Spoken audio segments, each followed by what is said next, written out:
you've given a primary reason for the decline of the media as being financial, and suggested the Google Facebook raid as part of that.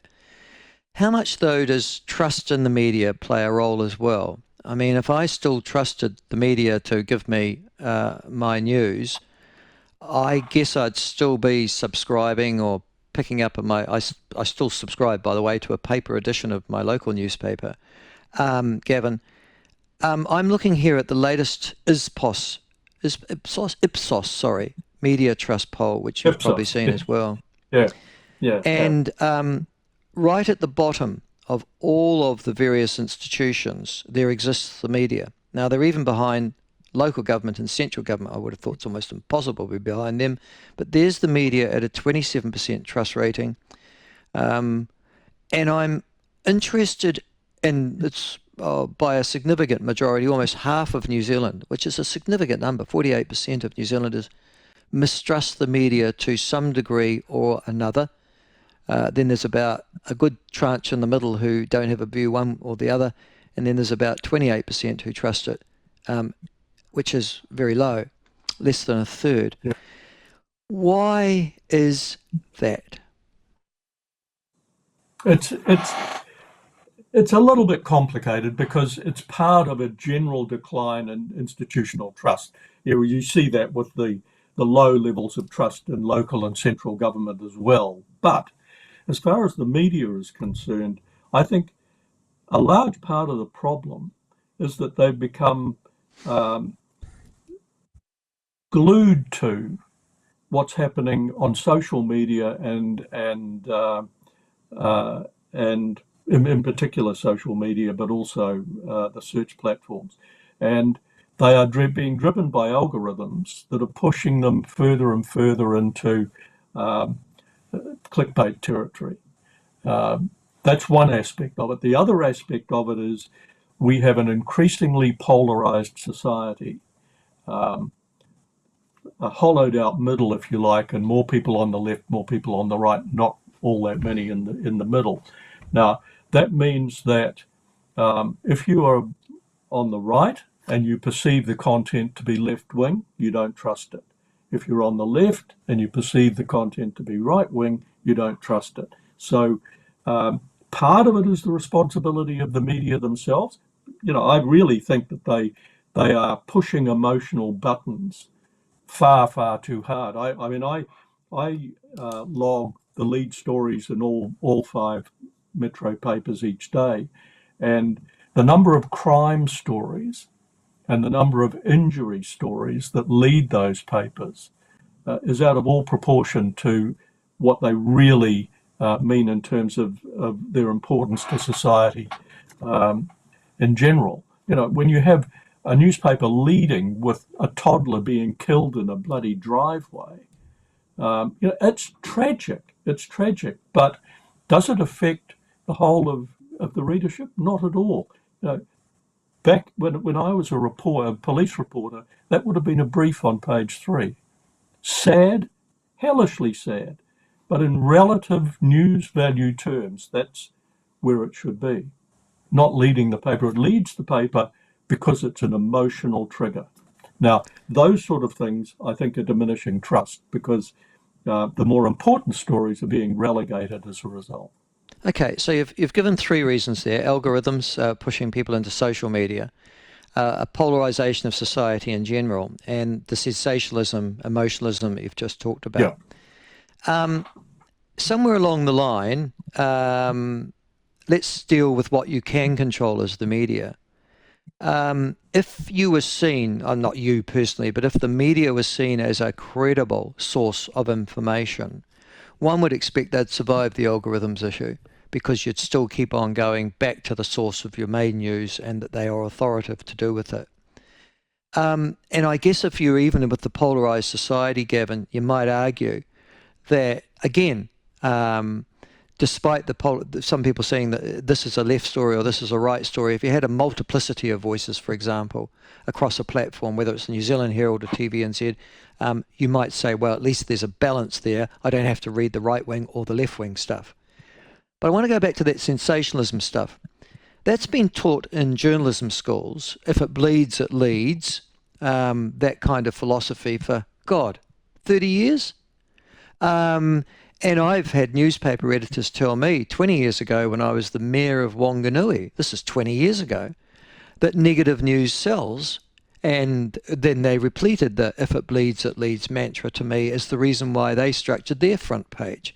Now, that was 20 years ago in an organisation run by then the New Zealand Media, NZME, or its equivalent. The New Zealand Herald, I think, had the Wanganui Chronicle under its control.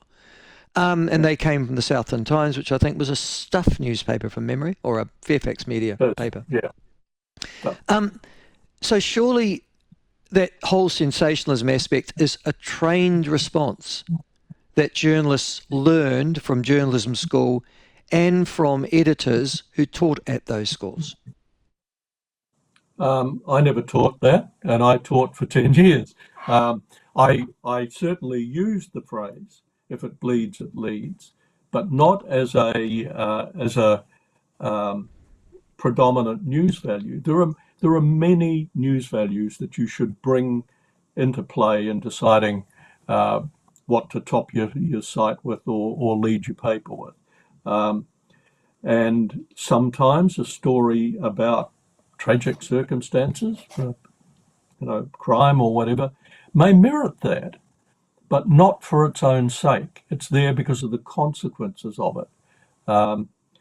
And I think, frankly, the amount of emotive material that people now get across the digital spectrum is such that, to be honest, I think that news media are on a losing wicket trying to compete with some of the sensationalism on social media.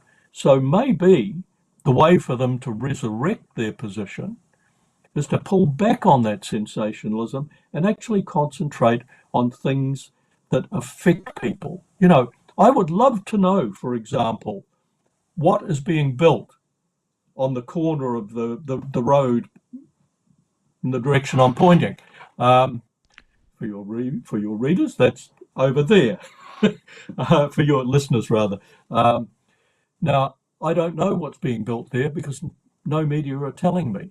Now, those are the sort of things that affect people and they want to know. Now, maybe if news media started doing more about those things that directly affect people, and I'm sure down where you are, the Lower South Island, there are tons of things that you want to know about that are affecting people, things you want to tell people about in your other role that never see the light of day.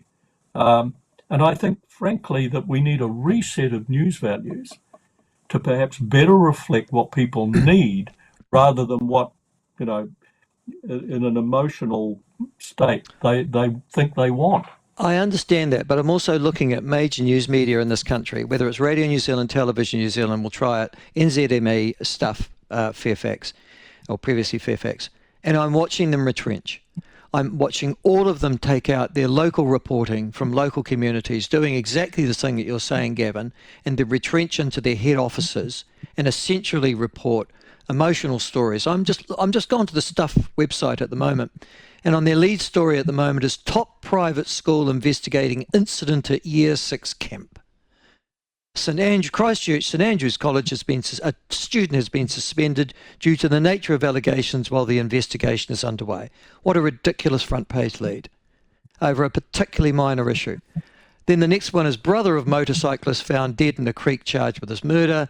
And wellness blogger Belle Gibson lied about having cancer. Years later, Australia's still chasing her. Those are three of the top stories on the Stuff website as I talk to you now. Yeah, I'm not going to defend that at all. And the same thing happens with the Herald. I mean, don't just pick on Stuff. They all do it. And frankly, I think they dig in their own grave. The way that they're pushing this sensational approach to their coverage. They feel they're hostage to what people want. Well, maybe if they did more of what people need, people will suddenly say, "Oh, that's useful.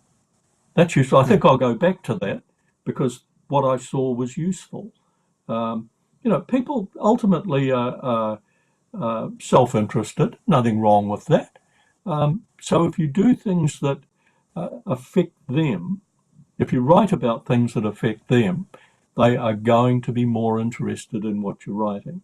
Now, They also there seem was a very time cause when, oriented. And I go back to journalists and journalism these days. You would have seen the survey from Massey University from 2 or 3 years ago, Gavin, which suggested that 2/3 to three-quarters of all journalists had left political leanings. This is their own self-description. This is not somebody else's description. This is their own descriptions about themselves. And whether or not that permeates or influences the way in which they report the news. I look at, and I was looking at radio, I always look at Radio New Zealand as a good example of this. There always seem in the stories that they print a particular political slant in the way in which they print those news. Is that another reason why there's a lack of trust, do you think, from the general populace?